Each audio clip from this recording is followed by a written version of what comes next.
Earnings before interest and taxes adalah suatu indikator keuntungan atau profitabilitas perusahaan. Dengan mengetahui EBIT, investor dapat melihat hasil laba sebenarnya dari kegiatan operasional. EBIT memisahkan antara biaya operasional dan biaya keuangan. Biaya keuangan meliputi pajak dan juga bunga. Semakin besar EBIT, semakin bagus kinerja perusahaan.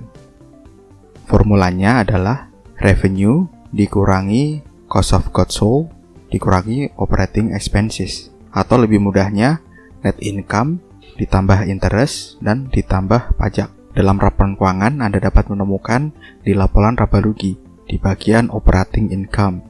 Itu adalah EBIT.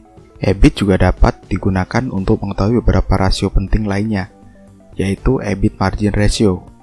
Rumusnya EBIT dibagi dengan sales. Ini adalah rasio untuk mengukur kemampuan perusahaan dalam menghasilkan laba secara operasional.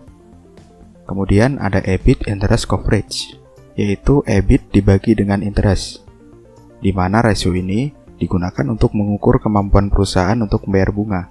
Beberapa kelemahan dari EBIT yaitu faktor depresiasi masuk dalam perhitungan EBIT dan dapat menyebabkan hasil yang berbeda ketika membandingkan perusahaan dengan industri yang berbeda. Perusahaan dengan aset tetap yang besar akan mengakibatkan biaya penyusutan yang besar. Jadi laba akan lebih kecil ketika dibandingkan dengan perusahaan dengan biaya penyusutan yang lebih rendah. Selanjutnya ada biaya bunga. Masalah akan terjadi ketika perusahaan memiliki hutang yang sangat besar, karena EBIT mengeluarkan faktor bunga, artinya pendapatan perusahaan menjadi lebih besar.